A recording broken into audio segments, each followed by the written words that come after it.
Bismillahirrahmanirrahim. Assalamualaikum warahmatullahi wabarakatuh.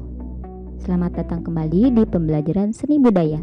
Pada pertemuan kali ini, kita akan membahas tentang fungsi dan teknik memainkan alat musik tradisional. Adapun kompetensi dasar yang harus kita capai yaitu memahami jenis dan fungsi alat musik tradisional.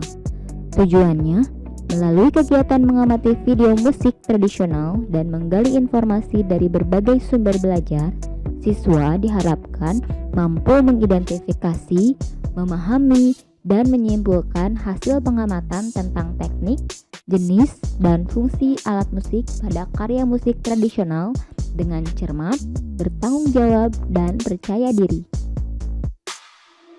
Mari kita mulai. Apa saja sih fungsi alat musik tradisional itu?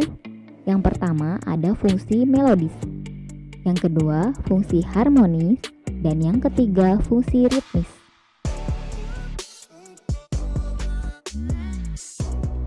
Alat musik melodis yaitu alat musik yang bertugas membawakan melodi sebuah lagu yang dibawakan. Sementara alat musik harmonis adalah alat musik yang berfungsi mengiringi lagu dengan memainkan dua nada atau lebih. Dan alat musik ritmis berfungsi sebagai pembentuk irama lagu dan tergolong ke dalam alat musik yang tidak bernada. Mari kita saksikan contoh videonya. Di dalam sebuah ensemble musik tradisional terdapat alat musik yang bertugas membawakan melodi lagu yang dibawakan. Alat musik tersebut memiliki fungsi sebagai alat musik melodis. Contohnya adalah suling dan rebab. Selain pembawa melodi lagu, dalam sebuah ensemble musik tradisional juga terdapat alat musik yang berfungsi mengiringi lagu dengan memainkan dua nada atau lebih secara bersamaan, atau dapat kita sebut sebagai alat musik harmonis. Contohnya adalah kacapi, bonang, rincik, dan lain sebagainya. Walaupun tidak jarang, alat musik tersebut juga membawakan melodi lagu dalam sebuah ensemble musik tradisional.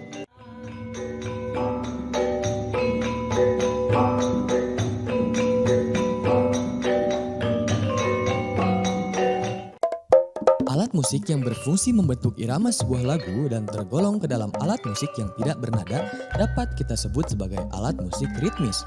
Dalam sebuah ensemble musik tradisional, misalnya dalam ensemble musik gamelan, kendang berperan sebagai pemimpin yang mengatur ritme dan tempo dari lagu yang dimainkan.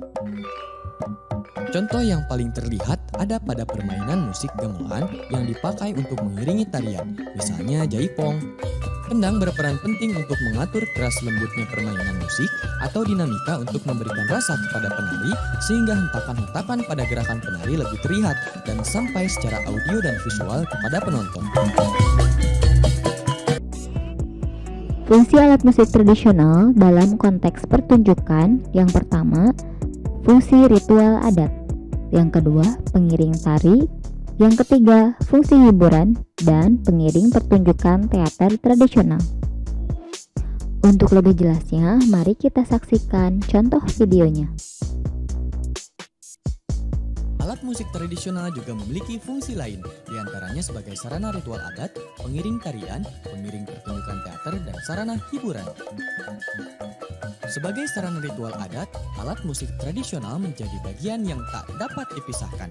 Contohnya pada upacara adat Serentahun di masyarakat adat Cigugur, Kuningan, dan Cirende, Cimahi Selatan yang menggunakan alat musik angklung buncis sebagai sarana ritual adat.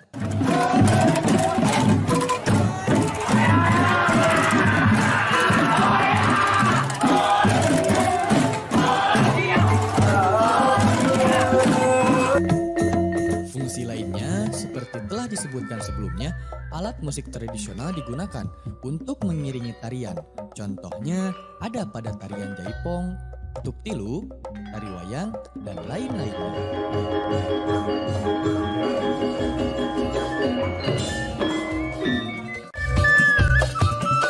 Selain digunakan untuk mengiringi tari, alat musik tradisional juga difungsikan sebagai pengiring pertunjukan teater tradisional, misalnya longser, tenong, dan lain sebagainya.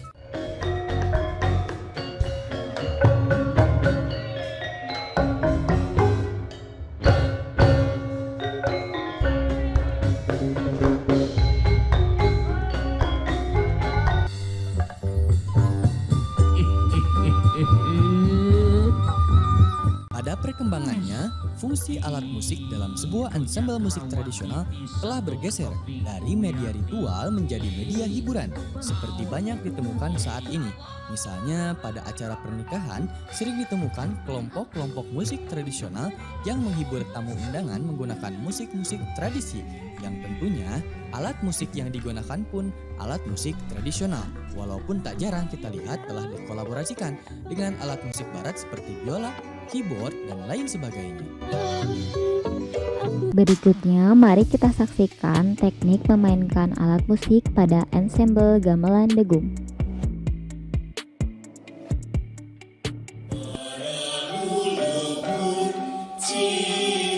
Dalam sebuah ensemble gamelan degung terdapat kurang lebih 7 waditra. Di antaranya ada bonang, saron 1, saron 2, jenglong, goong, kendang, dan suling. Fungsi dari masing-masing waditra juga berbeda-beda sesuai dengan bentuk lagu yang dibawakan, yaitu bentuk lagu kemprangan dan gumekan.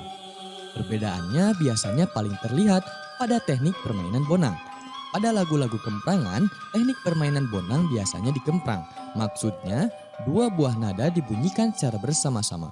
Sedangkan pada lagu-lagu gumekan, teknik permainan bonang dimainkan dengan cara digumek, atau dengan kata lain, bonang memainkan melodi dari sebuah lagu.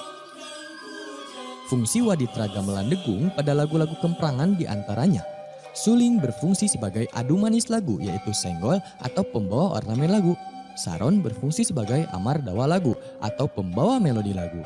Jenglong berfungsi sebagai balungan gending atau pembawa arku lagu. Kendang berfungsi sebagai anceran wiletan atau pemberi irama lagu. Goong sebagai anggeran wiletan atau penjaga irama lagu. Dan terakhir, bonang sebagai lilitan balungan gending. Maksudnya jumlah tabuhannya 2 kali lebih banyak dari instrumen yang berfungsi sebagai balungan gending. Lagu-lagu gumekan biasanya dimainkan dalam degung klasik. Fungsi waditranya antara lain bonang sebagai amar dawa lagu atau pembawa melodi lagu, suling dan saron 1 sebagai lilitan melodi, dan saron 2 atau panerus berfungsi sebagai cantus firmus atau pembawa melodi tetap lagu. Nah, jenglong dan goong masih memiliki fungsi yang sama seperti permainan musik dalam lagu-lagu kemprangan, yaitu sebagai balungan gending dan anggeran wiletan. Kendang juga memiliki fungsi yang sama, yaitu sebagai anceran wiletan dan pemberi irama lagu.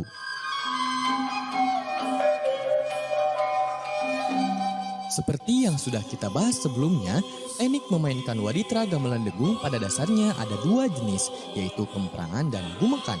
Kedua teknik tersebut biasanya digunakan dalam permainan waditra bonang. Teknik kemprangan biasanya digunakan untuk mengiringi lagu-lagu Kawi, contohnya adalah lagu Kalangkan. Berikut adalah contoh dari permainan bonang dengan menggunakan teknik kemprangan.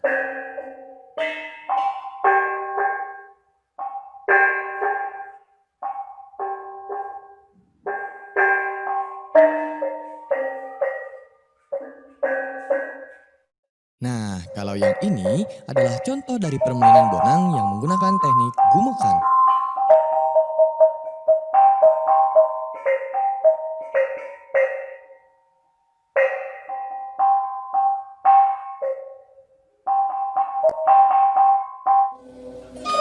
Selain dari 2 teknik yang telah disebutkan, ada juga teknik tengkep atau nengkep. Maksudnya membunyikan sebuah nada dengan cara ditahan lebih lama supaya dengung yang keluar dari nada yang dibunyikan pendek atau bahkan tidak berdengung sama sekali. Teknik ini biasa digunakan pada waditra saron dan juga bonang. Berikut adalah contoh permainan saron yang menggunakan teknik tengkepan.